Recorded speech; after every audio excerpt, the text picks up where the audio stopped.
हाँ,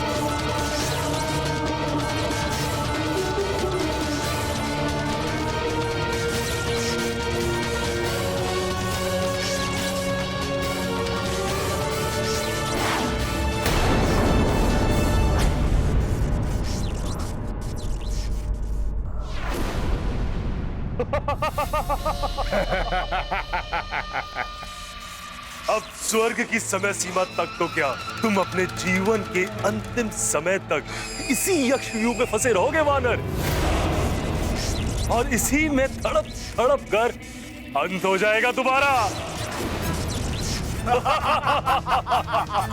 नहीं यक्षराज, मुझे मेरी माँ को मुक्त कराना है और मैं माँ को मुक्त करा कर ही रहूंगा।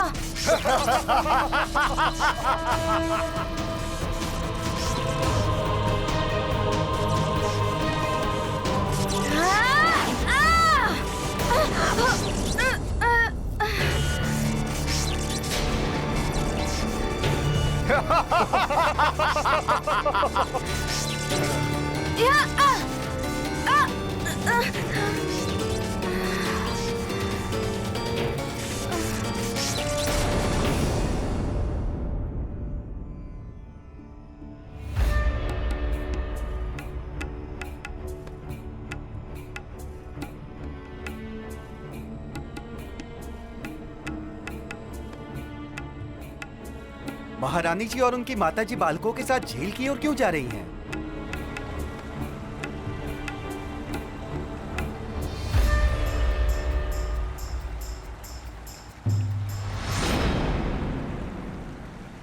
महारानी माँ, आप इस शिला पर अपनी इच्छा लिख दें। लिखकर इस झील को प्रणाम करके आप इस जल में प्रवाहित कर दें। फिर देखिएगा ईश्वर कितनी शीघ्रता से आपकी मनोकामना पूर्ण करते हैं। आपको भी ऐसा ही करना है नानी माँ। हमने जब भी कोई इच्छा लिखकर जल देवता को अर्पित की है, वो अवश्य पूर्ण हुई है।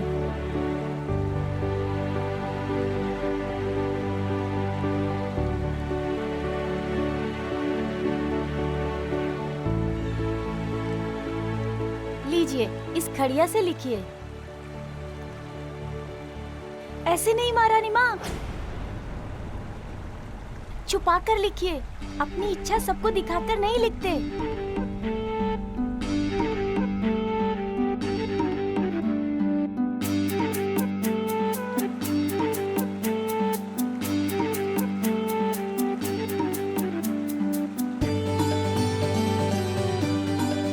हनुमान अपनी माता को लेकर सकुशल लौट आए। हे प्रभु, हनुमान के शीघ्र लौट आने की हमारी ये इच्छा पूर्ण करें आप।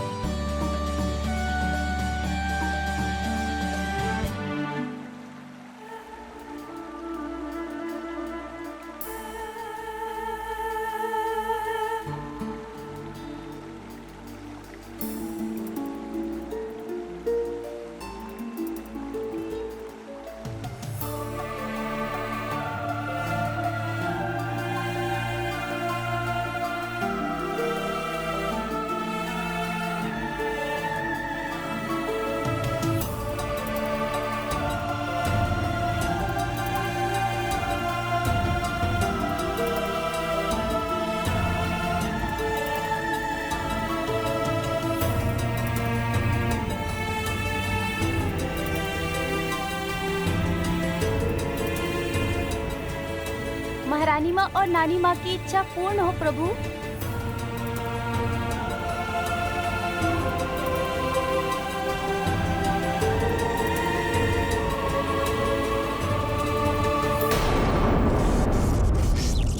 क्या करूं मैं?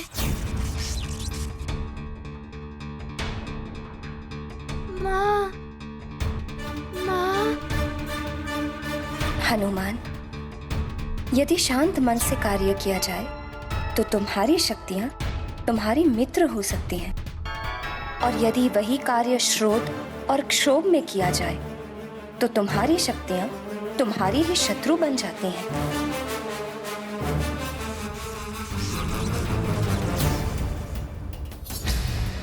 माँ ने जो सीख दी थी उसका पालन करना होगा। क्रोध और अनर्थक शीघ्रता में आगे बढ़ने से तो घायल ही हुआ मैं। इस प्रकार कैसे मैं उर्वशी मौसी और ऋषिवर जी को यहाँ से ले जा पाऊंगा और कैसे अपनी माँ को मुक्त करा पाऊंगा? मुझे शांत मन से इस व्यू से निकलने का उपाय सोचना होगा।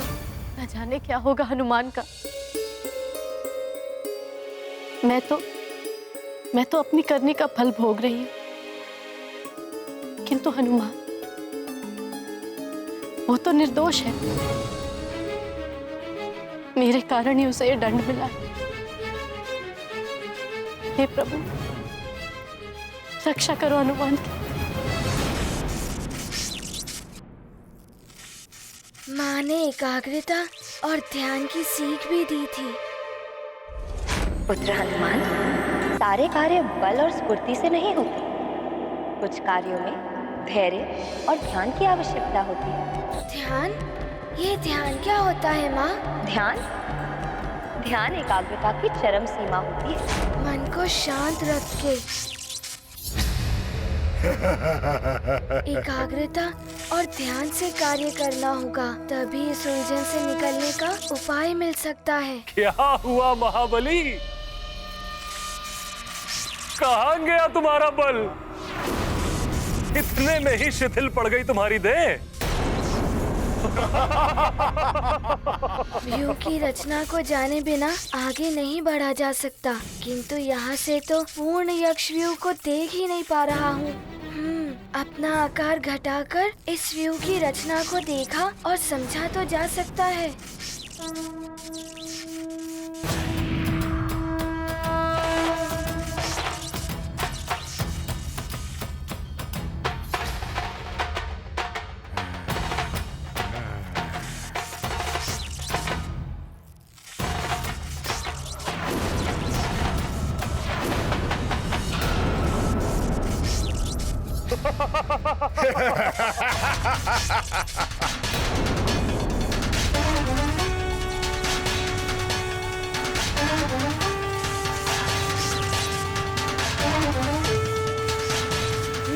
तो ये है इस यक्ष व्यू की संपूर्ण रचना।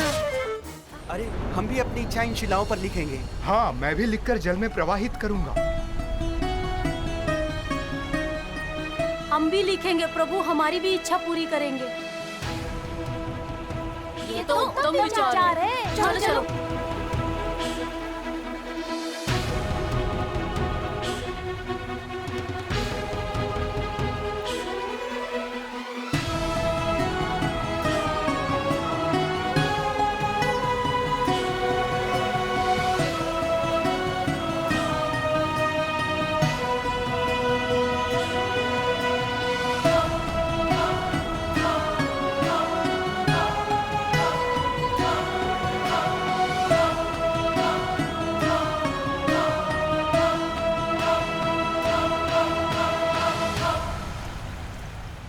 जिसके साथ पूरी प्रजा की श्रद्धा और प्रेम हो, बड़ों का आशीर्वाद है, ऐसे हितैषी मित्र हैं, उस हनुमान का कोई क्या अहित कर सकता है?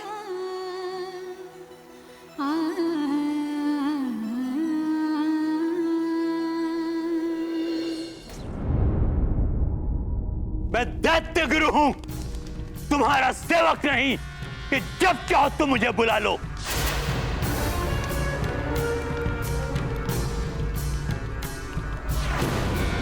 मैंने तुम्हारे लिए क्या क्या नहीं किया, बिना ग्रहण के भी रक्षा कवच सिद्ध करके दिया।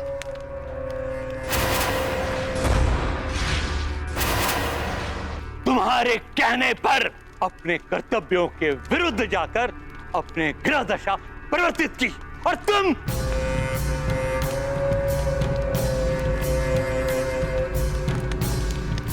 अपनी रक्षा कवच तक नहीं बचा पाए।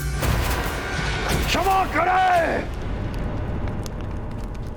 क्षमा करे दैत्य गुरु, भले ही मैं अपना रक्षा कवच नहीं बचा सका, परंतु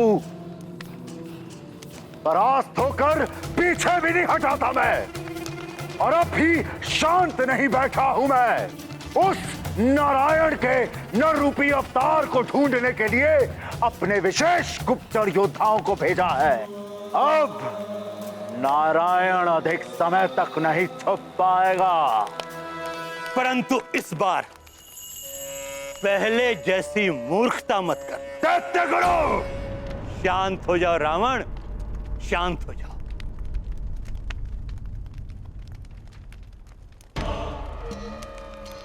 नारायण के उस नर अवतार पर आक्रमण करने से पूर्व स्वयं को पूर्णतः अस्त्र शस्त्रों से सुसज्जित कर लेना। दानव शिल्पी मैं की सहायता से कालांतक और एकाग्नि जैसे दिव्यास्त्रों को अवश्य सिद्ध कर लेना। उचित कह रहे हैं आप दैत्य गुरु।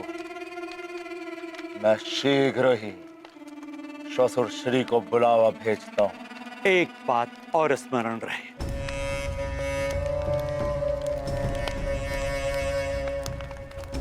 शिव जी की भक्ति ने ही तुम्हें शक्ति प्रदान की है, और उनकी शरण कभी मत छोड़ना। शिव जी से जो मिलना था मिल चुका है, अब वो और क्या देंगे। उस दिन भी वो उस वानर और मेरे बीच यदि नहीं आते तो वानर मेरे हाथों मारा जाता। वो नहीं मारा जाता, तुम मारे जाते हनुमान के हाथों। उन्होंने तुम्हारे प्राण बचाए हैं रावण। रावण, इस अहंकार के आवरण को हटाओ अपने नेत्रों से और सत्य को देखना आरंभ करो। हरा कल्याण।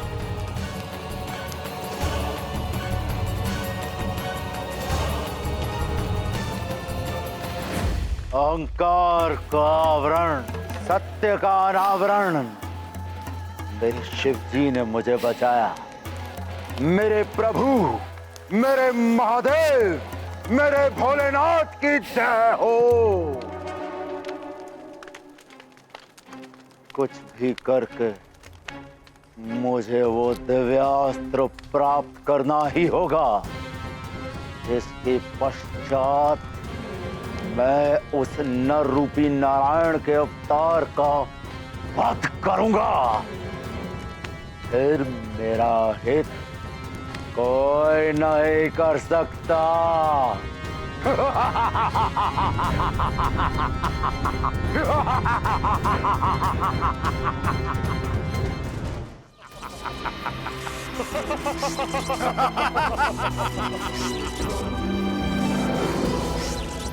ये तो तीसरे घेरे तक आ गया। इसने यक्षव्यूह की रचना को समझ लिया।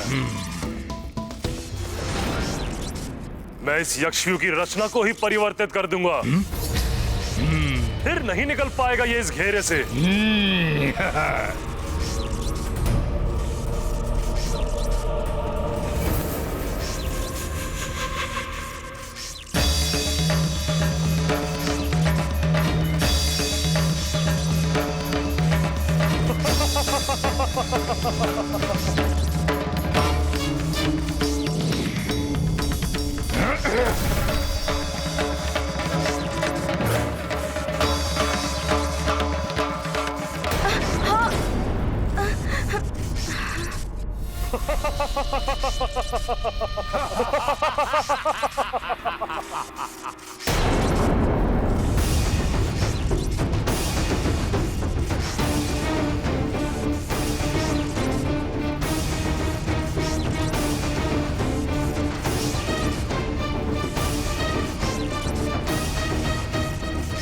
आगे बढ़ के दिखाओ वानर, हमसे चतुराई करने चला था।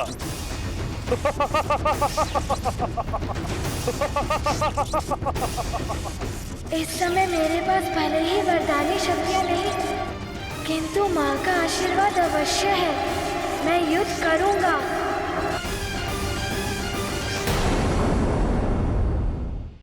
ऐसे ही रुके रहो हनुमान, इसी में तुम्हारी भलाई है।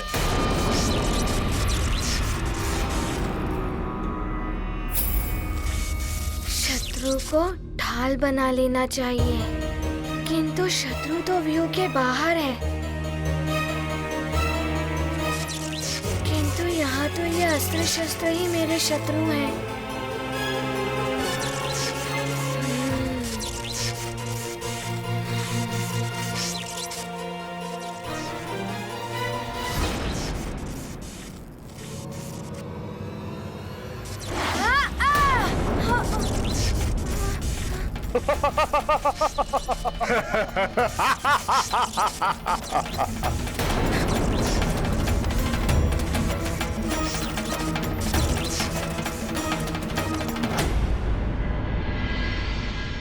न जाने हनुमान कब आएगा। उसकी प्रतीक्षा की घड़ियां लंबी होती जा रही हैं। धीरज धरो पुत्री, हम तुम ही नहीं, उसके मित्र, सुमेरु की सारी प्रजा सब व्याकुलता से उसकी प्रतीक्षा कर रहे हैं। वो आएगा, शीघ्र आएगा। अंजना! अंजना! बहुत ही उद्विग्न दिखाई दे रहे हैं केसरी जी। अवश्य ही कोई गंभीर बात है। ये क्या है अंजना?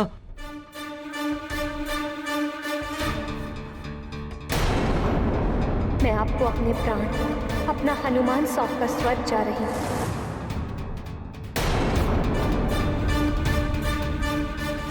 आज सच में कुछ अपरिचित सी, कुछ अलग सी क्यों लग रही है अंजना? हुआ क्या केसरी जी? ऐसा क्या है इसमें जो आप इतनी गंभीरता से अंजना को दिखा रहे हैं? इसके व्यवहार से प्रतीत हो रहा है जैसे ही इस पत्र को पहचानती नहीं। अंजना, तुम इस पत्र को पहचानती हो या नहीं? केसरी जी इस पत्र के बारे में ऐसे क्यों पूछ रहे हैं? मेरे प्रश्न का उत्तर दो अंजना। तुम इस पत्र को पहचानती हो या नहीं?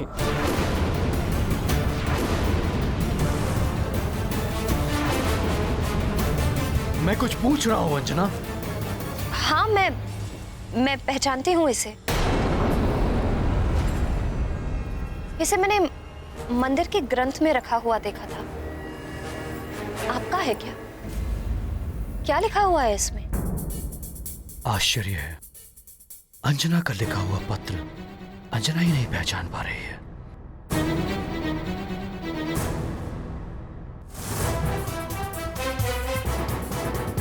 या तो इसे स्मरण नहीं, या ये मेरी अंजना नहीं। कुछ तो रहस्य है। ऐसा क्या है इसमें केसरी जी? कुछ तो ऐसा है इस पत्र में मां, जो एक अबूझ पहेली बनकर मेरे मन को उलझा रहा है।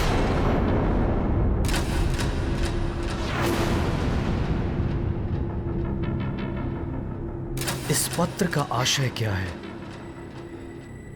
उसका उत्तर चाहिए मुझे।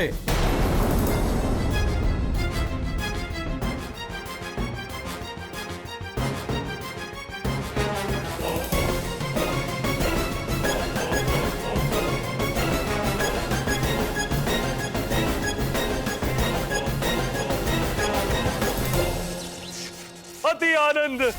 शत्रु जी, वानर की उछल कूद देख तुम्हें भी आनंद आ रहा होगा। किंतु यक्षराज, ये वानर सारे अस्त्र शस्त्र क्यों एकत्रित कर रहा है?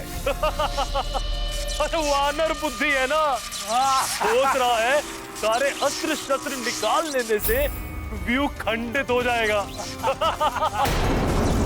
बालक के मन में अवश्य कोई योजना चल रही है। क्या हुआ वानर, रुक क्यों गए? समझ में आ गया होगा, इस प्रकार का प्रहार कैसे सह सकता है? पीड़ा सहने की भी अपनी एक सीमा होती है देह की। है तो एक बालक ही ना।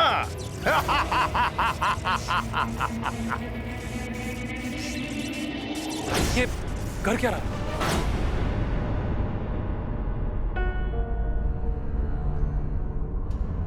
हो सकता है अंजना ने ये पत्र लिखकर मंदिर में रखा हो।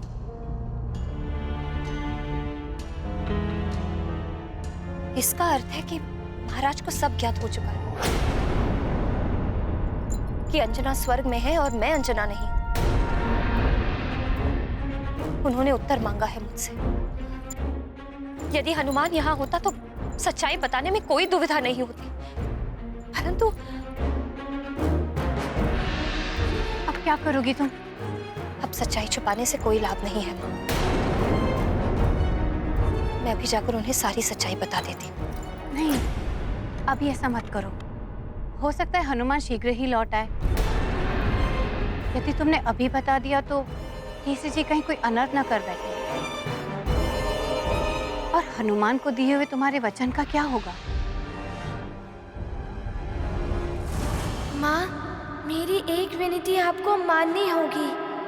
मेरे लौटकर आने तक भवन में सारे रहने वाले प्रियजनों का आपको उसी तरह से ख्याल रखना होगा जिस तरह से माँ रखती थी। हनुमान, मैं तुम्हें वचन देती हूँ पुत्र, मैं ऐसा ही करूँगी।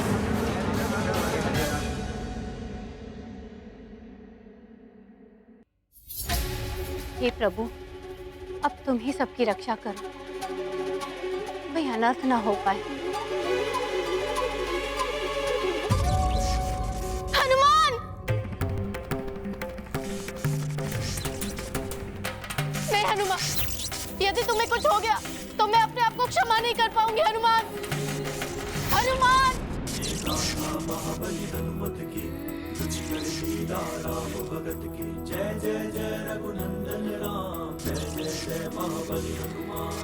संकट मोचन पर संकट छाया, ध्यान मात पिता का आया। जिनकी सीख बनी वरदान, यक्ष व्यूह का किया संधान। शत्रु अस्त्र का लौटाया वार, किया हनुमत ने प्रबल प्रहार। ध्वस्त हुआ व्यूह, टूटे बंधन, विजय पथ पर केसरी नंदन।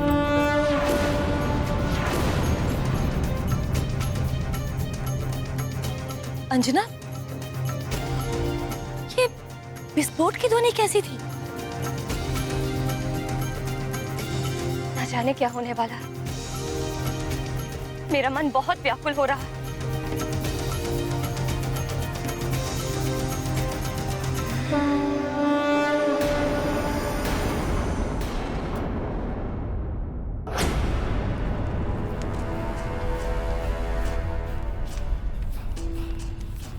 श्वासुर श्री, देवताओं के शिल्पी विश्वकर्मा ने तो अनेक दिव्यास्त्र बनाए हैं देवताओं के लिए।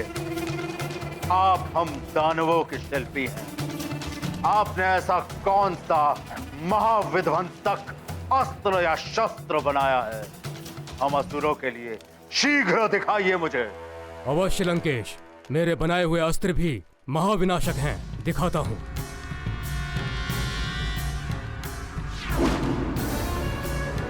ये देखिए, परु शस्त्र। इसकी तीव्र धार प्रस्तर से लेकर के लौह तक एक ही वार में काट सकती है। इसके पीछे जो नोक है, ये बाण की भांति किसी भी वस्तु को भेद सकती है।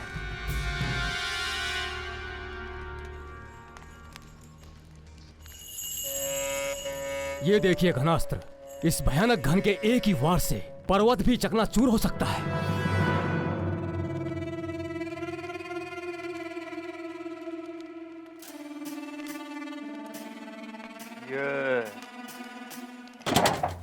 तुच्छ शस्त्र मुझे मत दिखाइए श्वासुर श्री।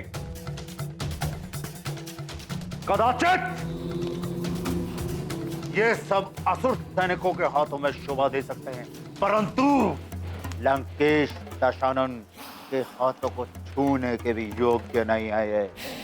यदि आपने कोई दिव्यास्त्र बनाया है तो वो दिखाइए। दिखाता हूं।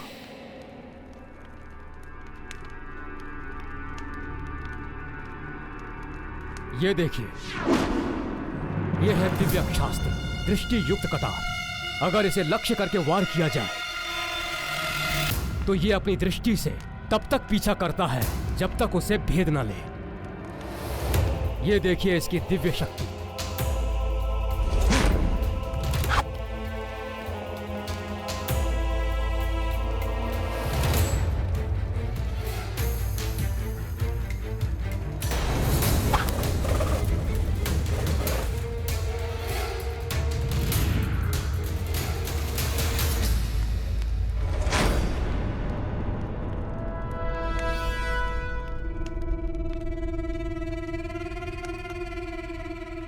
अच्छी कटार है, परंतु मुझे इससे भी अधिक विनाश करने वाला दिव्यास्त्र चाहिए। असंभव है ये नहीं हो सकता। इतने भयंकर प्रहार से ये बच नहीं सकता। हनुमान! एक व्यू तोड़ के ये मत समझना कि तुम योद्धा हो। ये यक्ष लोक है, तुम यक्ष लोक से कभी नहीं निकल पाओगे और ना ही तुम्हें कभी तुम्हारी मां मिलेगी। वो रह जाएंगी स्वर्ग में और तुम यही यक्ष लोक में।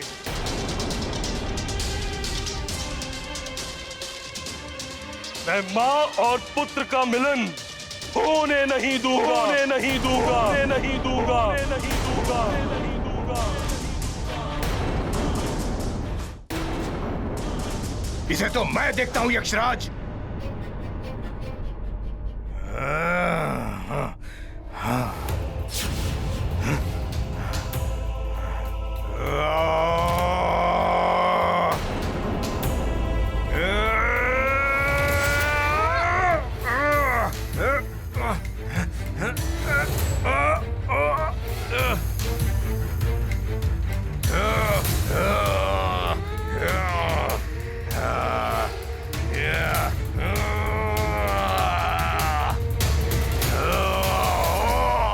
मुझे मेरी माँ को मुक्त कराने से कोई नहीं रोक सकता।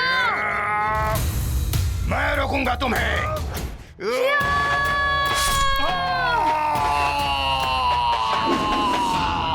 दुष्ट वानर, तूने लंकेश्वर के प्रधान सेनापति शत्रुजीत का वध कर दिया। अब तुम्हें मुझसे कोई नहीं बचा सकता। तुम्हारी मृत्यु मेरे ही हाथों लिखी है, यक्षराज के हाथों।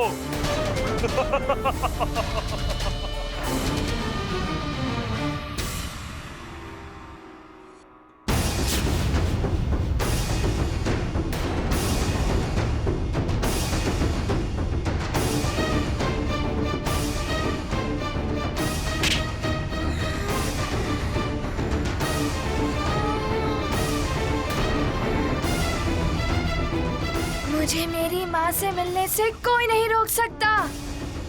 मुझे शीघ्र ही ऋषिवर जी को लेकर स्वर्ग पहुंचना होगा। मुझे मेरी माँ को मुक्त कराना है।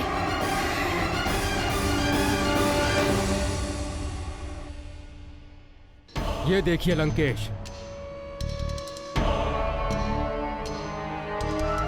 ये दिव्य खड़ग, इसकी विशेषता ये है कि जहां तक आपकी दृष्टि जाती है ये वहां तक वार करने में सक्षम है। देखिए,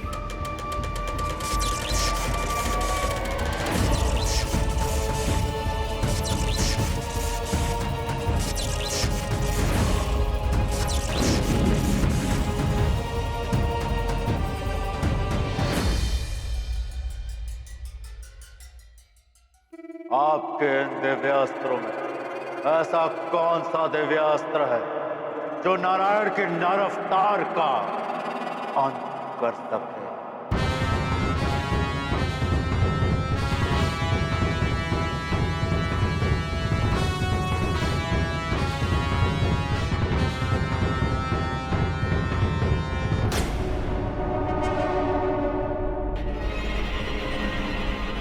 आपका मौन बता रहा है कि आपके पास ऐसा कोई दिव्यास्त्र नहीं है, परंतु मुझे उस छलिया विष्णु के नर अवतार का वध करने के लिए ऐसा दिव्यास्त्र चाहिए ही चाहिए। यदि आपको इस कार्य के लिए देव शिल्पी विश्वकर्मा के सहायता की आवश्यकता हो तो ले लीजिए। देव शिल्पी विश्वकर्मा हमारी सहायता क्यों करेंगे लंकेश? मैं ही हूं असुरों का विश्वकर्मा। मैं दूंगा आपको दिव्यास्त्र, मैं आपको सुरक्षा कवच दूंगा जो आपकी सहायता कर सके।